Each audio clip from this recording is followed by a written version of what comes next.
ये कहानी एक ऐसी नन की जिसे अपने स्टूडेंट से हो जाता है प्यार, जिसके लिए नन किस किस हद तक जा पहुंचती है। कहानी की शुरुआत में हम जेसन नाम के लड़के को गिटार के साथ एक प्यारा सा गाना गाते हुए देखते हैं और दूसरी तरफ एक नन को तैयार होते हुए। फिर जेसन और जेसन की बहन जोई बोर्डिंग स्कूल में पढ़ाई करने आए होते हैं। जेसन के डैड जेसन का गिटार देखकर चिढ़ जाते हैं, इसे यहाँ क्यों लाए। जेसन के डैड को जेसन का गाना गाना पसंद नहीं था। फिर उनके पास सिस्टर रेबेका आती है और वहीं ऊपर हम एक और सिस्टर सोफिया को देखते हैं, जिनका भी जेसन की तरह आज पहला दिन था। सिस्टर रेबेका सोफिया से उनके पिछले स्कूल के बारे में पूछती है। सोफिया बताती है वहाँ बहुत ठंड थी। रेबेका कहती है यहाँ कोई मेकअप नहीं चलता और सोफिया को टिश्यू देती है, जिससे वो अपने होठों से रसीले लिप बाम को हटाती है और बाहर जाकर उसे सभी गर्ल्स बॉयज और उसका क्लासरूम दिखाती है कि तभी उनके सामने जेसन आ जाता है। सोफिया जेसन को देखकर काफी अट्रैक्ट महसूस करती है। रेबेका उन दोनों को आपस में इंट्रोड्यूस कराती है और बताती है जेसन काफी अच्छा म्यूजिशियन है, इसलिए वो यहाँ एक सेलिब्रिटी की तरह है।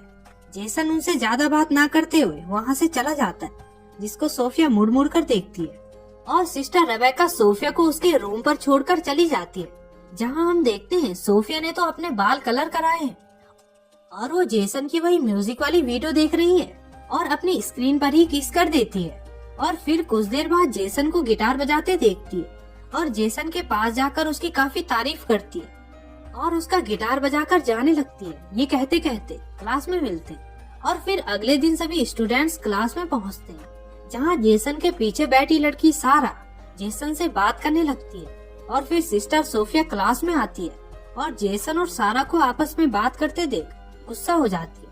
सोफिया सारा को आगे बिठा देती है। सोफिया सीधे ही पढ़ाना शुरू करने लगती है, पर जेसन की बहन जोई बताती है मैम पहले हमें मॉर्निंग प्रेयर करनी चाहिए और सभी प्रेयर करते हैं, पर सोफिया प्रेयर नहीं बोल रही थी। ये बात जोई जेसन को भी बताती है, पर जेसन को कोई फर्क नहीं पड़ता। फिर सोफिया जेसन को रोककर पूछती है क्या सारा तुम्हारी गर्लफ्रेंड है, पर जेसन मना करता है। अगले दिन हम सारा और जेसन को देखते हैं जो एक दूसरे को किस कर रहे होते हैं कि तभी सोफिया उन्हें रोक देती है। सारा सोफिया से कहती है शायद तू मेरे डैड को नहीं जानती, वो इस स्कूल के सबसे बड़े डोनर है। सोफिया कहती है भाड़ में जाए तू और तेरा बाप, अगली बार उसके साथ दिखी तो तेरे बाप की किडनी डोनेट कर दूंगी। सोफिया को सारा को देखकर काफी गुस्सा आ रहा था।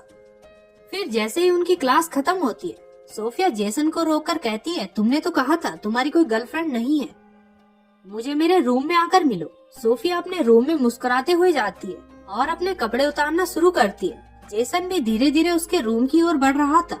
वो दरवाजे को आधा खुला छोड़ देती है और तेल की मालिश करने लगती है। जेसन जब ये देखता है तो उसकी नजरें घायल हो जाती है। वो देखता ही जाता है और वहाँ से भाग जाता है और रात भर सोफिया के बारे में ही सोचता रहता है। उसको नींद नहीं आ रही थी। अगले दिन सोफिया जेसन को कहती है तुम क्यों नहीं आए। जेसन बहाना मारता है मैं भूल गया था। जेसन का पहला वीक खत्म हो गया था तो वो घर जा रहा था। सोफिया भी अपनी आंटी के बीमार होने का बहाना मारकर छुट्टी ले लेती है और जेसन के घर के बाहर पहुंचकर अंदर आ जाती है और चुपके चुपके से जेसन को गाना गाते हुए सुनती है, जहां पर फिर से जेसन को सारा का कॉल आता है। और इस बार तो सोफिया इतना गुस्सा हो जाती है कि सीधा सारा के रूम में जाकर चुपके से उसकी बुक के अंदर ड्रग रख देती है। अगले दिन सोफिया उन्हें बुक ओपन करने को कहती है और सारा की बुक से ड्रग निकलता है। सोफिया सारा को पकड़कर ऑफिस रूम में ले जाती है। यहाँ ड्रग्स लाने की सजा थी सस्पेंड, मगर सोफिया कहती है हमें पूरे स्कूल की तलाशी लेनी चाहिए और वो बॉयज के रूम में चेकिंग करते हैं, जहाँ जेसन के बेड के नीचे उन्हें दारू की बोतल मिलती है। जेसन बताता है ये मेरी नहीं है और अपनी दोस्त पर शक करता है, लेकिन वो दारू की बोतल सोफिया ने उसके बेड के नीचे रखी थी। जेसन कहता है अगर मेरे डैड को पता चला तो वो मुझे मार डालेंगे। तभी सोफिया कहती है हमें जेसन को दूसरा मौका देना होगा। अल्कोहल एक घातक ड्रग नहीं है। और ऐसे ही फालतू ज्ञान फैलकर वो जेसन को बचा लेती है। फिर हम पास्ट का सीन देखते हैं, जहाँ सोफिया बैठकर फेसबुक पर जेसन का गाना सुन रही थी और यहीं से उसे पता चला जेसन मोंटाना नन स्कूल में पढ़ने जा रहा है और वो वहाँ जा रही असली सिस्टर सोफिया के पास गई और उसे मारकर दफना दिया और यहाँ उसकी जगह ले ली। जेसन को गार्डन साफ करने की सजा मिली थी, जहाँ सोफिया भी आ जाती है और गर्मी का बहाना करके अपने शर्ट के बटन खोलने लगती है, जिसे देखकर जेसन के मुंह में पानी आ जाता है और फिर रात में जेसन के रूम में जाकर बगल में कैमरा ऑन करके छुपा देती है। जेसन भी उसे देखकर उड़ जाता है और सोफिया उसे मनाने की कोशिश करती है अपने कपड़े खोलकर। पहले तो जेसन मना करता है, ये गलत है, पर सोफिया उसे कैसे न कैसे करके मना लेती है और वो दोनों इंटीमेट होते हैं, जिसकी वीडियो भी बन रही थी। अगली सुबह जेसन सदमे में था, कर रहा था क्या हो गया। उसकी बहन उसे नाश्ते के लिए बुलाती है। जाते जाते उसे सोफिया मिल जाती है। जेसन कहता है, ये मैंने गलत किया, तुम मेरी टीचर हो, एक नन हो। पर सोफिया बोलती है, हमने कुछ गलत नहीं किया, और जेसन के रूम में जाकर उसके बिग बॉस के कच्चे को सूंघने लगती है। लेकिन तभी वहाँ जोई आ जाती है और सोफिया उसे वार्निंग देकर भगा देती है, तुम्हारा बॉयज रूम में आना अलाउड नहीं है। जोई जाकर जेसन को बताती है, सिस्टर सोफिया तुम्हारे रूम में थी, ये क्या चल रहा है। जेसन कहता है, कुछ नहीं, ऐसी आई होंगी। ऊपर से सोफिया जोई को गुस्से से देख रही थी और अगली क्लास में जोई को रोककर बताती है, तुम्हारे काफी कम मार्क्स हैं। जोई कहती है, मैंने तो बहुत मेहनत की थी, और चली जाती है। और तभी सोफिया उसके टेस्ट के ऊपर आंसर की रखकर चली जाती है और जोई के क्लास में पहुंचते ही वो उसे आंसर की के साथ पकड़ लेती है और सिस्टर रेबेका के पास ले जाती है, जहां जोई बताती है, मैंने कुछ नहीं किया, वो वहां अपने आप रखे थे। और सोफिया मैम काफी अजीब है, वो मॉर्निंग प्रेयर नहीं करती, जिसको सुनकर रेबेका हैरान हो जाती है। फिर हम जेसन को देखते हैं, जो चर्च में अपनी गलती को मानने गया था, पर तभी अंदर सोफिया आ जाती है और वो दोनों वहीं अंदर गलत काम कर बैठते हैं। फिर हम सिस्टर रेबेका को देखते हैं, जिन्होंने सोफिया के फादर को यहाँ बुलाया था, जिन्हें सोफिया देख लेती है और फिर से अपनी आंट के बीमार होने का बहाना मारकर चली जाती है। फिर दूसरे हफ्ते में जेसन घर आता है, जहाँ डिनर में उसके फादर कहते हैं, गाना गाना छोड़ दो, कुछ अच्छा करो, जिसको सुनकर जेसन को गुस्सा आ जाता है और वो बाहर सारा की पार्टी में चला जाता है, जहाँ जाकर वो जमकर ड्रिंकिंग करता है और सारा उसे बेड तक ले जाकर सिड्यूस करने लगती है। पर जेसन को सोफे की याद आती है और वो वहाँ से चला जाता है। कुछ दूर जाकर एक पुलिस वाला उसे ड्रिंक के साथ पकड़ लेता है, पर तभी सोफिया आकर पुलिस वाले को भी फालतू का ज्ञान देकर जेसन को बचाकर अपने घर ले जाती है। इधर जेसन की मॉम जेसन के डैड को कहती है, आपको उसे ज्यादा नहीं डांटना चाहिए था, और जेसन के डैड को भी बुरा लगता है और वो जेसन को ढूंढने निकल पड़ते हैं। इधर सोफिया जेसन को अपने फ्लैट पर लाई थी और उसके सामने फिर से कपड़े उतारती है। जेसन कहता भी है, हम गलत कर रहे हैं। सोफिया बोलती है, मेरे पास अंधा पैसा है, जो भी तुम्हें चाहिए मैं दे दूंगी, हम पेरिस चले जाएंगे।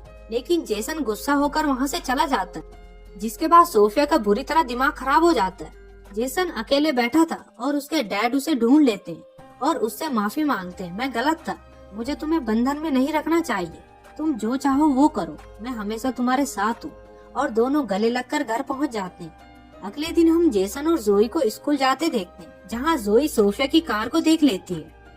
और फिर जेसन जैसे ही अपने रूम में जाता है तो देखता है वहाँ सोफिया बेहोश पड़ी थी, पर वो नाटक कर रही थी। जेसन डरकर कहता है, मैं फादर से रिपोर्ट करने जा रहा हूँ। सोफिया बोलती है, जाओ बता दो तुम एक नन के साथ सोए हो। जेसन काफी परेशान हो जाता है।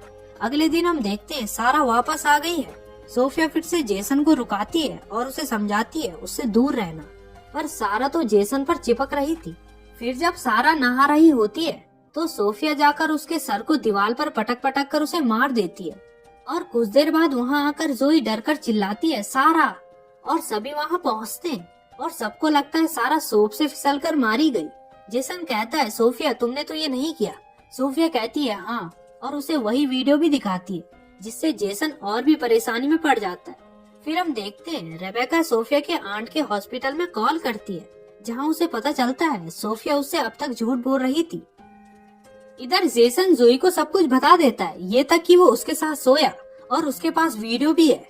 जोई भी कहती है, वैसे भी वो मुझे कहीं से नन नहीं लगती, हमें उसे पकड़ना होगा। जेसन बताता है उसके रूम में एक लैपटॉप है, क्या पता उससे कुछ मिल जाए। फिर जैसे ही सिस्टर रेबेका सोफिया को ऑफिस में ले जाती है, वैसे ही जोई और जेसन सोफिया के रूम में घुस जाते हैं। इधर सिस्टर रेबेका पूछती है, तुम झूठ क्यों बोल रही हो, तुम्हारी तो कोई आंटी ही नहीं है, तुम इतने झूठ क्यों बोल रही हो। जेसन और जोई को वहाँ असली सिस्टर सोफिया की फोटोज मिलती है और एक और लैपटॉप जिसमें सिर्फ जेसन की ही फोटोज पड़ी थी। यहाँ सोफिया सिस्टर रेबेका के सर पर लैंप दे मारती है। जोई और जेसन को भी पता चल गया था, इसका नाम लॉरा पैटरसन है, ये कोई नन नहीं है।